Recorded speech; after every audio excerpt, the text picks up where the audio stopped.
Hi Harstem, I am a huge fan of IOTIS. I used to be a GM on Korean server. Now I'm only 4700, 5000 MMR, cause busy with study. In this game, I perfectly defended his harassment. His multitask also failed to disturb me.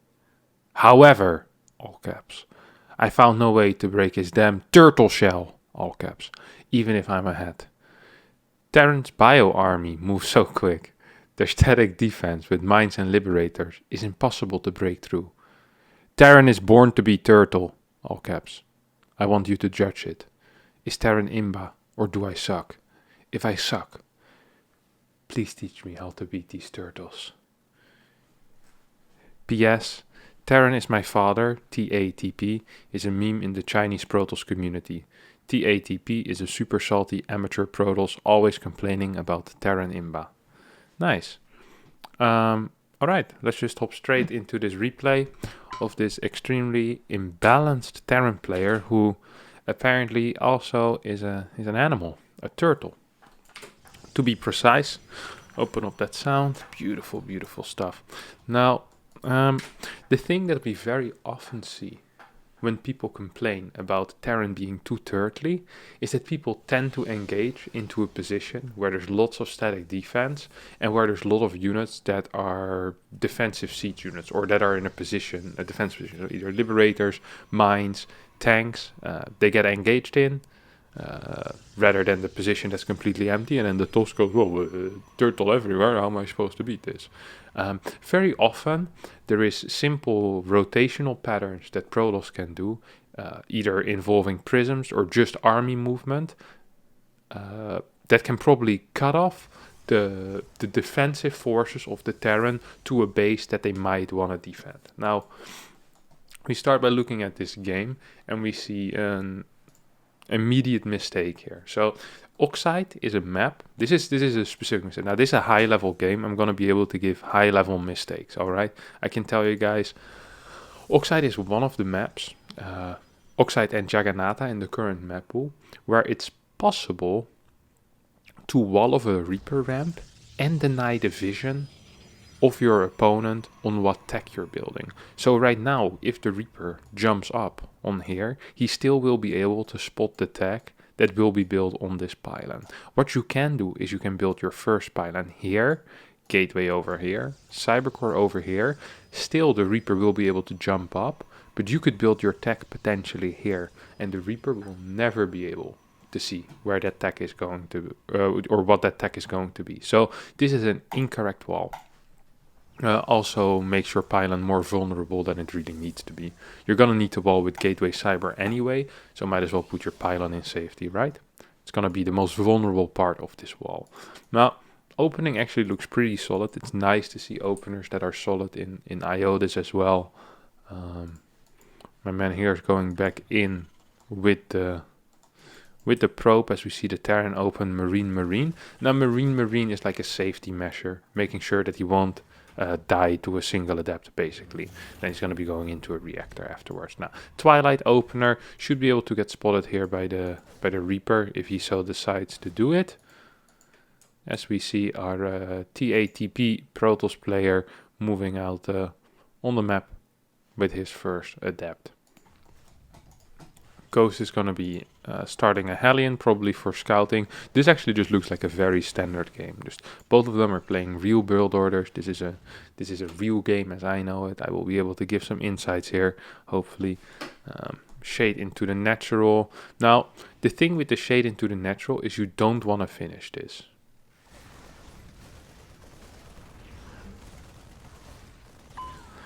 Nice. That was a great call, my friend. So the reason you don't want to finish it is because the Hellion pops out between 316 and 318. Meaning if you finish your shade past that timing, there's going to be at least 3 units out. So there can either be Reaper, Marine, Hellion, or it can be Reaper, Marine, Hellion is possible. And then the next, if it's Reaper, Marine, Hellion, next to Marines come soon. There's no way you're going to get anything cost efficient done after, I would say, 312. Never finish your shade after 312.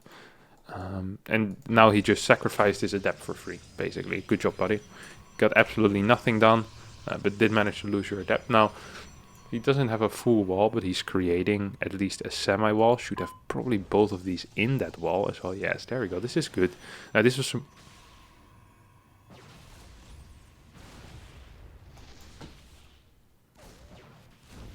This entire interaction, I just want to have a look at it again, because this was great. Okay, so he closes the door perfectly. This is fine. Hellion can't come in. Then he's like, oh wait, let me open the door. Then the Terran goes, oh no, I'm in. Let me leave again. And loses the Hellion. This was something else. The thing is, I can't even criticize this too much. This happens to me as well, where you're like, I'm not sure if this is actually a wall. Is it? And then you move out, and then it definitely isn't a wall anymore. I might have had this a couple of too many times again, circling all ins as well, I have to admit. Oi, oi, oi. Alright. Reaper pops into the main base. Poof. Pops out. So yeah, he's going to be able to scout this. This should be able... Usually, like I said, if you do the wall that I mentioned earlier, this will be denied 100%. Also, the Reaper wouldn't be able to just attack your pylon. Now, Reaper is going to die. Good movement here by TATP. I like the way he plays this. Honestly, good vision as well on the map. Look at that, hey? Now, I always complain about people not having vision, but this guy, absolutely not. He has great vision. Pylon over here, pylon over here. Now, this move out is a little bit risky. So if we think about timings, 440 is a pretty standard timing at which a mine drop could arrive, for example. If you're halfway across the map with 5 stalkers, that could be a real issue, especially because you're not going to be able to do much with it. And yeah, I have no clue what this movement is. What is this?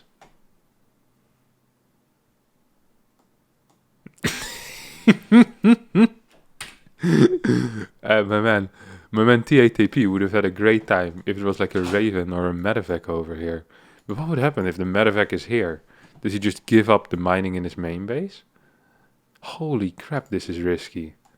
This is like insanely risky for very mediocre payoff. Because imagine if the Medevac flies here, then you just see it fly by, you're like, crap, still don't manage to get it, and you'll still need to go back into position. This is super risky and has like no payoff.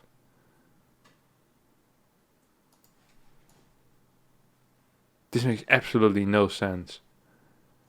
There's like a 10% chance this pays off, and if it doesn't pay off, like you lose your house.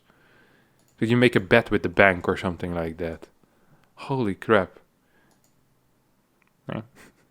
This year, I think Argentina is gonna win the World Cup. It's like not terrible chances, but not the greatest chances either. And the moment it doesn't happen, they actually take your house and your bank account.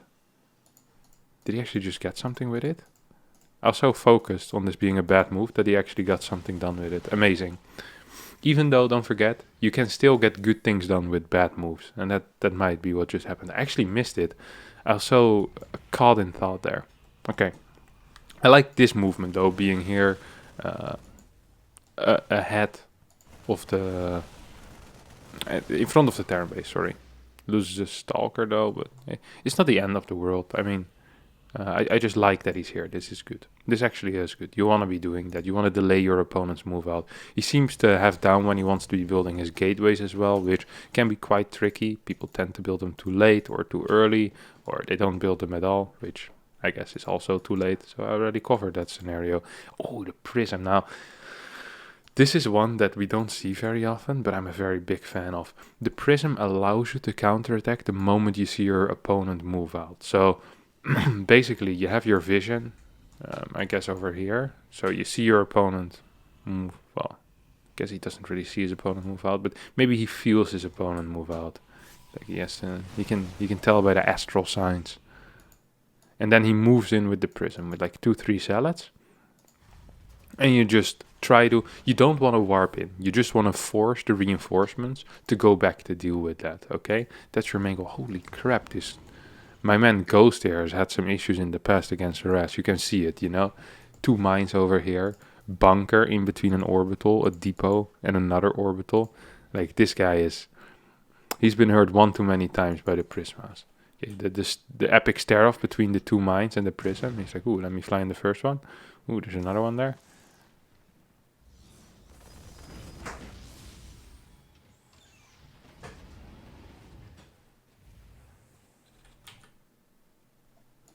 One more time.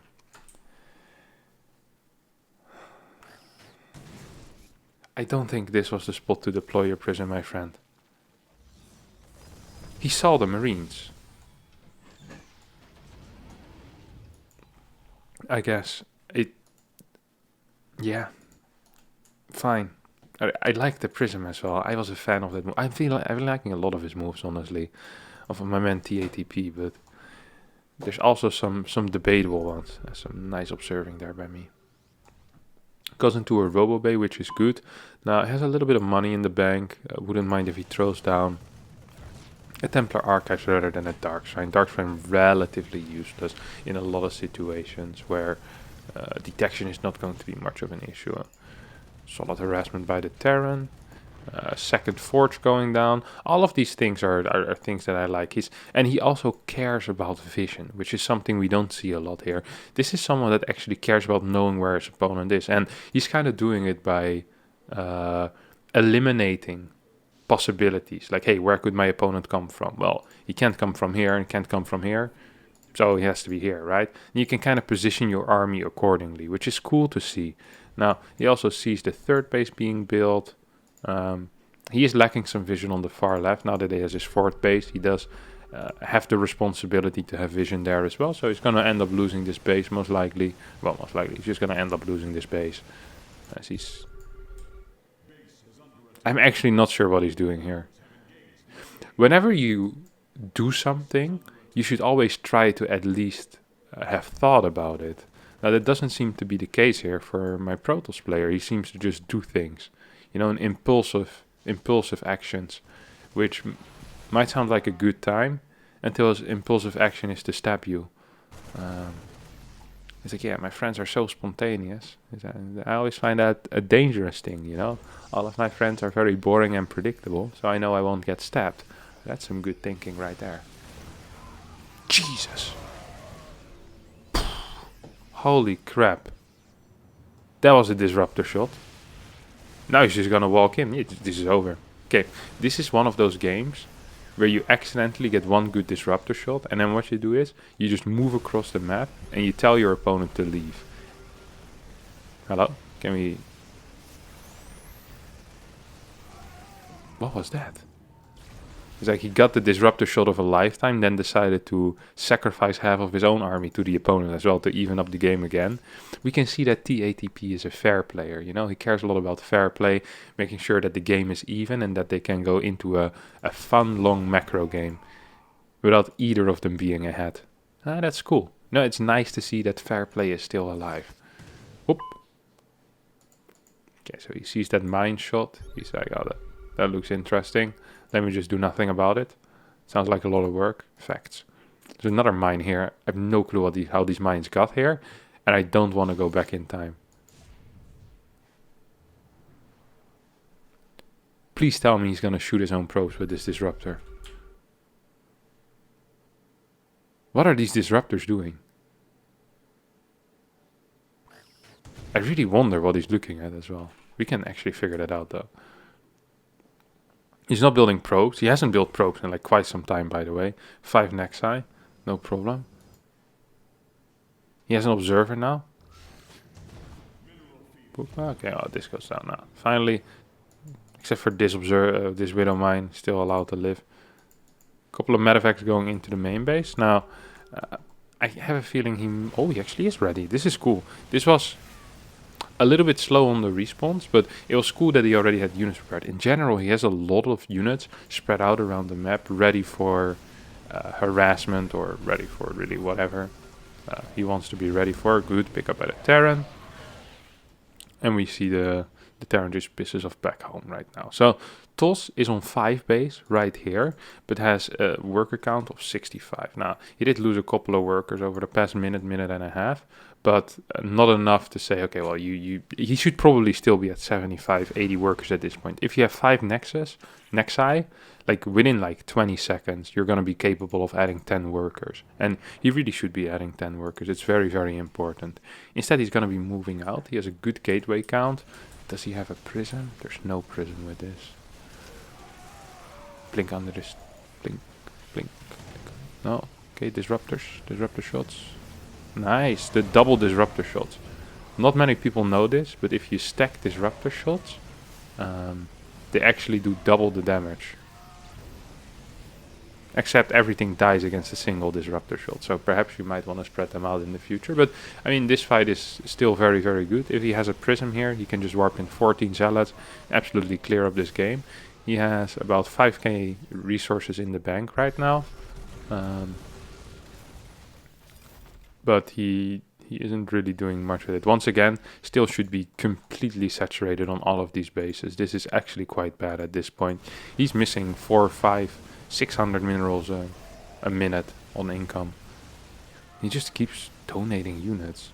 These fights have to be really bad. Also, I'm curious when we're going to be seeing the turtling of this Terran. Because so far this Terran has actually been doing things, and the only turtling he's been doing is building a bunker in a planetary, I guess. I don't think that really counts as turtling. Like, it's not like he has like 12 liberators and 17 tanks.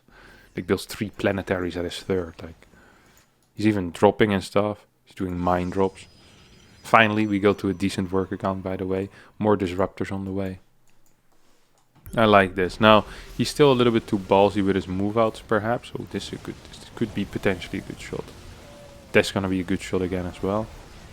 The problem here is that he gets these pretty decent shots, but then he fights without having reinforcements here, while floating like 3k minerals. Now, don't forget, 3k minerals equals 30 zealots. That's 60 supply. So if he'd actually spend his money, he'd literally be maxed right now. I feel like he has no reactions. You know, there's this test called like the human benchmark, where basically what you need to do is the moment the screen turns green, you click, and then you get like a time of how fast you responded. And then there's like a curve showing you like how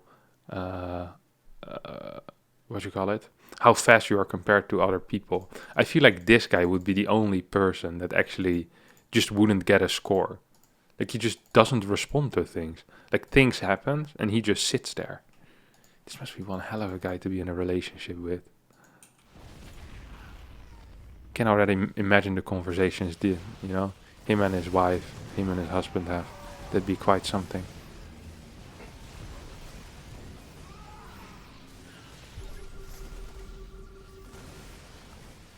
Four zealots. Nice. Disruptor hits absolutely nothing. If we look at this position, this is actually a good position for the Toss. But because the Toss is TATP, this position is now looking quite bad. It's just because he's not macroing, but he has a lot of money. He's up a base. He even has a prism on the map. His opponent isn't turtling at all, by the way. I feel like I've been deceived extremely hard by his report. There's no indication that this Terran wants to sit at home any more than I do in this pandemic. Prism. I find this is the first time I think we have a prism with the push. Now, we take a look at this fight and how we want to fight it, okay?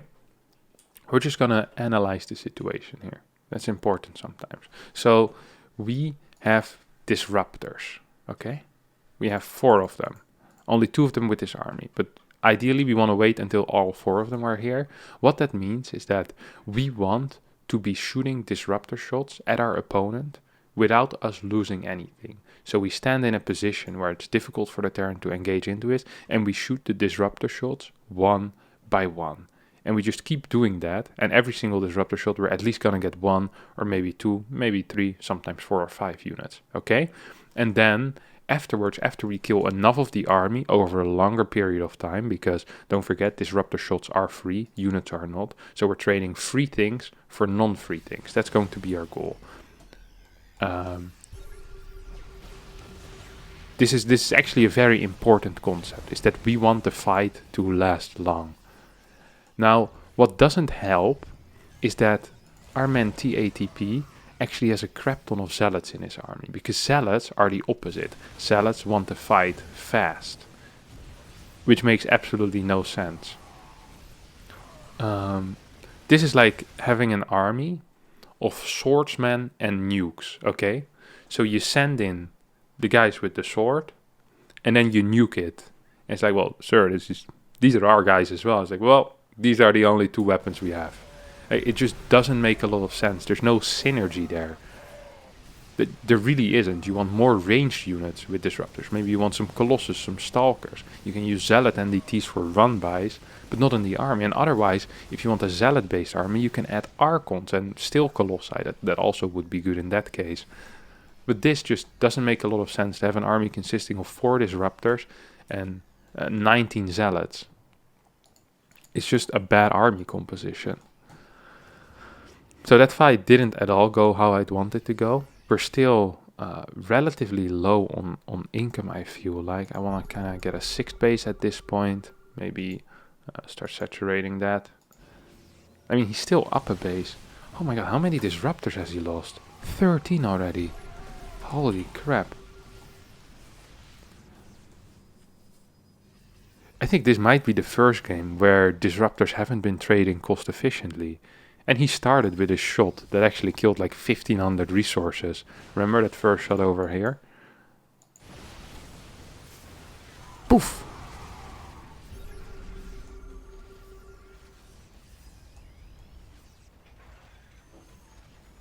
Okay. So the thing with disruptors is basically you always want to be shooting and trading with disruptors, but you also always want to have at least 1 or 2 shots available so you can zone your opponent out if he wants to jump on you. He just killed 2 of his own zealots with a shot and nothing else.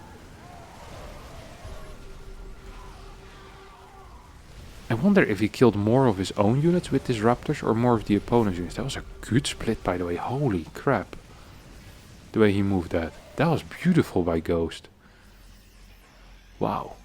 That was a good split. Man, the Chinese server it's got some hidden talents. What the hell? That was crazy. He moved that in such an elegant fashion. Poop to the right, like he does it 50 times a day. Nice micro. A little bit overstimmed though at the moment. No vision as well, by the way. Actually 0 vision. My man's been fighting in the dark for quite a while. Like no observer with this army, no observer anywhere. He hasn't rotated once either. He's like keeps attacking the same base over and over. If this guy was a military general, the opponent only would need to put their defenses in one base. They have like one base camp. You know how in most wars you have like multiple camps around the country, but here you just be defending one city. It's like, sir, we have no defenses in Rotterdam, no defenses in Amsterdam. Are you sure we should put 100% of our troops in The Hague? The guy goes, I am pretty sure. Our opponent is TATP, my friend. And he only knows one thing, and that is to attack The Hague. Now, still no vision. Actually, as I said it, of course, he starts a rotation. Now, this is good as there's no sensor tower, and this isn't turtling, by the way. Let's not get this mixed up. My man Ghost is not turtling. He's trying to stay alive. Like, you can't possibly call this guy a turtle. All he's trying to do is not die. He's been behind for the past 15 minutes, and all he wants to do is go into a longer game because he understands his opponent, doesn't know how to play a late game at all. Like, he keeps basically force-feeding Ghost these disruptors. Like, here, another disruptor for you for free, sir. It's like, no, not anymore. I can't take it. Solid run by, good blink. That's nice. The blink matters so much. The DPS of DTs is absolutely insane, but very many times they won't be able to get on top of the army, like even now. But the first blink, you just get like 5-6 slices off. That's a big deal. It really is a big deal. So we're still on, what is this? 4 base. 1, 2, 3, 4 against 6. Now income is heavily in favor of TATP. He must have lost way more already. He's down. This is not normal to be down 8k. Yeah, about 8k in resources lost. That's really impressive if you have disruptors. But the problem is that he just keeps rallying more and more zealots. Another thing he does is that he rallies up the robos over here and then kind of sends them over in big chunks rather than one by one, which is extremely rare as well. I never see this. Okay, not the worst defense. I wouldn't have minded if he pulled away the probes, but did just lose a Colossi? Yeah, did just lose a Colossi. I feel like the army of the Terran has been consistently crap. Like, this army has not been good at all for the past maybe 10 minutes. What happened here? Oh, this was an F2 from the Terran, a classic. Oh, here we go again. Sir, the Hague is under siege for the 27th time this game. Good. Good stuff. Now, this base probably is difficult to break. Even though with a couple of disruptors you might be able to do it. He actually just hit 6 of his own zealots. Now, I would ask my editor to count if he did more damage to himself or more damage to the other guy, but that sounds like a lot of work, and God knows we don't really have the time for that. But I have a feeling it's gonna be pretty close. He definitely hasn't been cost efficient, right? How many has he lost in this game? 20 disruptors. He's down still 8k in resources lost. I don't understand how you look at these two armies and you think that you should be going back in again with your 5 stalkers. It's like, he's like 4 marauders, 6 marines and like 6 medevacs, and I have 5 stalkers and 2 zealots. I think this is the time to keep fighting. Like, this is not the time to keep fighting. This base extremely vulnerable, by the way. Zealot run by would really do some good here. We're lacking any type of multitasking this entire game. We haven't seen any prism try to go in. Either this angle, even this angle. That's going to be a bit harder with the mines here, but at least you should try. This base being completely open the entire game is important as well. The micro with disruptors is mediocre. Now, I really feel like this Terran hasn't been turtling. What he's been doing is he's been setting up bases and defending them against a guy that's just constantly been headbutting into it. This is like getting angry at someone for putting up a wall because you can't stop yourself from hitting it with your head. It's like, oh, not again. There's like, after 2 years you have brain damage and you're like, man, these stupid walls, completely ruining my life. Hey, it's not the wall, like there's walls everywhere, my friend. But you're the only one headbutting into it. 2 disruptors, solid rally. The bi-minutely, that's a word, bi-minutely, every other minute. Double disruptor sacrifice. It's something that the TATP is very big on. It's in order to keep the game even. I don't think I've ever seen 25 disruptors die like this. This is insane. He just literally has been giving him disruptor after disruptor after disruptor. I'm not sure if he's trying. I really am not sure.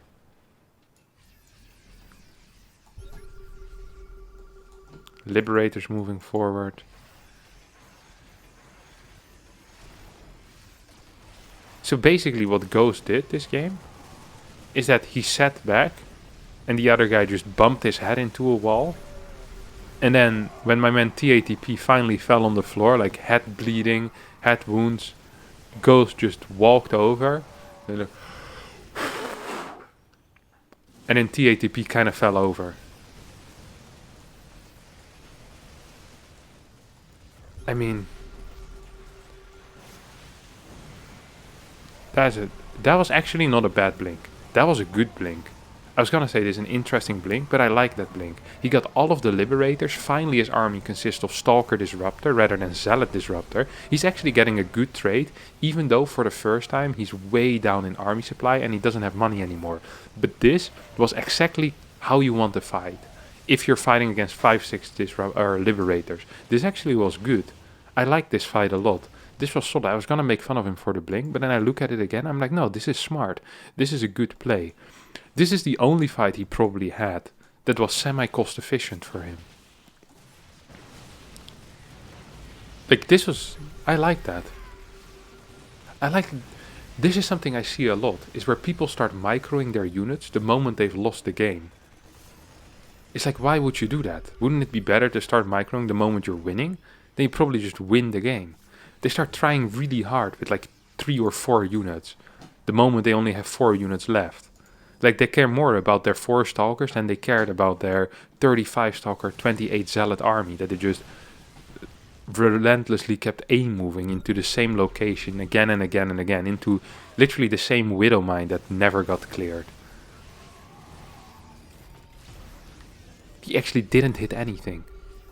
This Disruptor has 0 kills. And then it dies. 28. He's down 14,000 minerals and 4,000 gas. He's down 18k in resources lost. Now, you might be wondering, what do these things mean? They sent me translations. He sent me a translation of his own bad manner. I absolutely love it. This is great. Let me read it for you. I'll pause the game. Protoss player says, wah. I'm not sure what wah means, but I like it. Wah. Why you still have money? You failed to expand 4th and 5th for a while. And then the Terran says, I banked up a lot. My 4th is still mining. Then the Protoss says, oh, your 5th and 6th, ... And then he ends with GG. I guess we're not there yet. This is great. This gives us a little bit of extra insight into the mind of TATP, where he actually believed he was trading efficiently. If this is what trading efficiently looks like, then Terran would be completely underpowered in TVP. Like, if this is what the TOS needs to do to trade efficiently, then yes, Protoss is completely imbalanced. Because holy crap, the TOS micro was so bad. His unit control, the positioning, the army composition, anything to do with fighting. It's funny because his early game was so nice. The ideas behind it were nice. His initial, like the first 7-8 minutes, they just looked, okay, not brilliant, but at least somewhat fine. Like the move with the Prism, the initial Stalker move out are a little bit dicey, but... Wait, has the game ended? I guess so. I don't know, it just makes me sad that someone can play this well in certain parts and then literally do everything else wrong for the remaining 15, 16 minutes of the game. Like, you're so close, buddy, but also so extremely far away. Ghost didn't turtle. It's a bit like in Fight Club, you know, where the guy fights with himself. It's like, that is you. You're just struggling with your, you're beating yourself up, and Ghost is just there. It's like his bag of popcorn, like, oh, it's looking good there, buddy. It's like, stop turtling. It's like, this has nothing to do with turtling. You're just beating yourself up over nothing. And then Ghost absolutely destroy you. This is an insane units lost step for a TVP. Insane. Especially because Ghost mainly had Marauder Marine. So, yeah, my verdict, you suck. Absolutely, you suck. There's no 2 ways around it. Congratulations, my friend.